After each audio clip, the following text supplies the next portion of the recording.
Welcome to the weekly roundup, Division 1 time. Wayne, where are we starting? We're going to head out to Campbelltown Memorial Oval For the game of the round? Game of the round last week, and it was Ross Trevor 15-13, 103, defeating Prince Alfred Mouse's boys 11-6-72. Led all day. Tipped this one, mate. I thought the Ross Trevor midfield would be too good, and it turns out they were. So I got it wrong. I'll admit it. fair enough. Kemain up forward with 6, well supported by Dinman with 3 and Gilby with 2. Best players for the Rocks were Kemain, Bacanello and Tommy Hurley. And for Prince Alfred, Seables with 4, McNamara with 2, and Pitt with 2. McNamara, Seables and Perryman in the best for the Princes. Yes, both these teams would harbour ambitions of many more big days to come yet this year. Ross Trevor, for me, the team to beat in 2007. There you go. Okay, so moving straight along into the next one, it was Port District 15-8-98. Defeating Spock, St Peter's Old Collegians 10-11-71 up there at Caterer Oval, mate. I got 4 tips in Div 1 last week and got this one right. I'm really confident St Peter's after their win probably wouldn't string back to back, and Port Districts would be too good. On the back of Heffernan kicking 4 and doubles to Gaffney, Batty and Williams. Their best players were McInerney, Heffernan and Batty, some familiar names there. It's very familiar. And for Spock, Wiggins and Roach and Colley all kicking 2, Roberts, Finlay and Fotheringham in the best there for St Peter's. Yes, it was the local derby. Yes, it was. Up at Athelston. Yes, it was the local derby at Athelston. Yes. Between Modbury and Tea Tree Gully. Interestingly enough, Modbury 9-8-62, Tea Tree Gully 13-14-92, a 30-point win, exactly as we expected. About exactly like we said. We just thought that Tea Tree Gully would get the job done. And on the back of Melville, Trent Melville kicking 8. He was the difference. Yeah. McKay with 2, Hallandale, Melville and Penny in the best for the Gullies, mate. Hallandale must have had a crack of the game. He's a bit of a tackling machine, real nuggety half-back type. Yep. Must have been very, very good, giving a lot of drive to get better than Melville, who's kicked 8. And Blake Penny obviously won the rucks there. Matty Stanton, we mention him every week.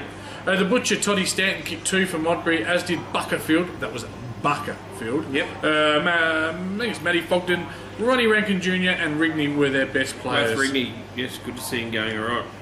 Now, one that we both tipped, mate, a really, really good tip did, at the end. didn't We said Stick that up your darts. Yeah, adversity can galvanise a group, and this group certainly, they came from behind, and they had a really good win. Salisbury North 11-11-77, Goodwood Saints 11-5-71. Red card to Goody Saints, left them one short there for a while. And, Okay.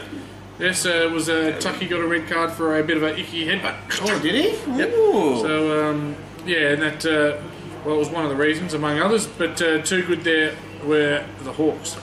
Beasley, Aegis and Benny Wiles kicking 2 with Lawler as well. Clinch, Wiles and Victor in the best for the Hawks, mate. For Goodwood, it was Eric Kells kicking 5. He was named their best. How old is Eric now? Is he be getting on a bit? Eric would be... He was... I've got a process here. Yep. He was 18 in 2001, I believe. Yep. Which would make him around about 34 now. Something like that, yeah. So not that old. It's just been around. He's been playing a lot of amateur footy since he's straight out of St Paul's, obviously, one of our old colleagues. He was best with Gelling and Hughes. And the last one, mate. The last one was your boys, mate, and they just fell short. Adelaide Uni 12-11-83 defeated Payneham Norwood Union Falcons 12-8-80. Macca wouldn't have been happy with that one, mate. No. Okay, and it was Nick the Situation Jolly with 3, Elegio, is that right? Elegio, sorry, with 2 with Davis and Donahue. Ansell, Richmond and Bauer for the Falcons, and for Unis, mate. Casey Grice, former international volleyballer and Olympian, with 3. Pfeiffer and Keane both kicked 2. Painter, Clark and Schultz were their best players.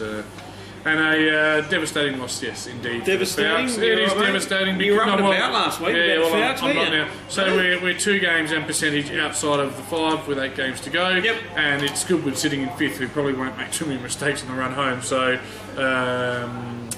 yeah, it's not good. But you still Division 1 next year, mate. Look at the... Oh, well, we still aim to play final. Remember what I said before? We need to just keep winning games of football now. What I said about glass half full, mate, not half empty. Alright, come on. Turn that frown upside down. Alright? I'm trying. Okay. Let's move on to this week's game. Let's.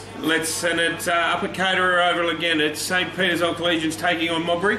Yeah, Modbury win this and they put any thought of relegation to bed for the year, I think. So They will. Grange will have them up and about, and Modbury probably about 5 goals, I reckon, up there. The next game is your oval, mate. Payneham Norwood Union taking on Ross Trevor Old Collegians. Things aren't getting easier for the Falcons. No, look, the Falcons' best football could win this game, but will they bring it? Will they bring it indeed? Well, they're 7th on the ladder, and Ross Trevor are top. So I'm not an idiot. I'm going to tip Ross Trevor, even though I'm sorry. I was going to be angry there. You did, didn't you? Eh? Look, I know that best football can beat Ross Trevor, and they had Ross Trevor. They were up in the last quarter against Ross Trevor first time round at Campbelltown Oval, but they're not producing it regularly enough. So the gap between the good and the bad is not close enough. Not at all. No. So Ross Trevor for me, I just think, as we spoke about last week, I think the midfield power of Ross Trevor is probably what's really holding them in good stead this year. Yeah. Yep. Up at Pertaringa Oval, the next one is Tea Tree Gully taking on the Blacks, Adelaide Uni. And we'll be calling this one live, won't we? We will. Back at my home away from home. Well, might become my home soon. Tea Tree Gully making nearly every post a winner. 9-1. Yep. They'll be hoping Payneham beat Ross Trevor. They'll take back top spot. Tea Tree Gully with too strong. Tea Tree Gully for me, I think Melville up there kicking goals again. He'll certainly be one man to stop. So, and out at Salisbury North Oval yet again, Salisbury North firing back last week from their indiscretion. They're trying to make amends of what's happened, and it's Salisbury North taking on Port District. Yeah, Salisbury North now 3-7 with 0 points. It's hard to read that. Yep. Port District 6-4 on 12 points. Look, Salisbury North had a really good win against Goodwood. I don't think they can do it again. I do. I think Port District, I think Port District was underrated them all year. They're 6-4. They're in 4th spot. I have to tip Port District here. I'm going to go out on a limb and I'm going to go for the Hawks. I just think, like we've spoken about that group being galvanised with what's going on. I think they've got a point to prove. The indiscretion didn't come from them; it came from a lower grade in the club. I just think that the Hawks have got a massive point to prove and do not want to get out of Div 1. I think they're going to work their absolute proverbials off, and I reckon they'll get over the top of District this week. They'll be in Div 2 next year, though.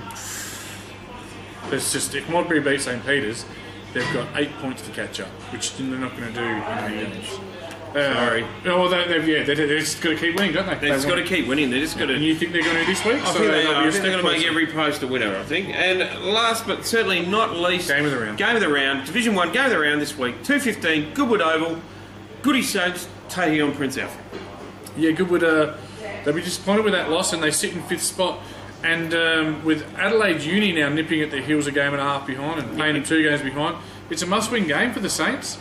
I think Prince Alfred will get him. I think so too. I think Prince Alfred are really starting to gather some momentum. They had a little glitch last week against Ross Trevor, which you could probably where they're at the moment. But I think moving further towards the end of the year, Prince Alfred have got something about them that's starting to show why they were such a powerhouse last year.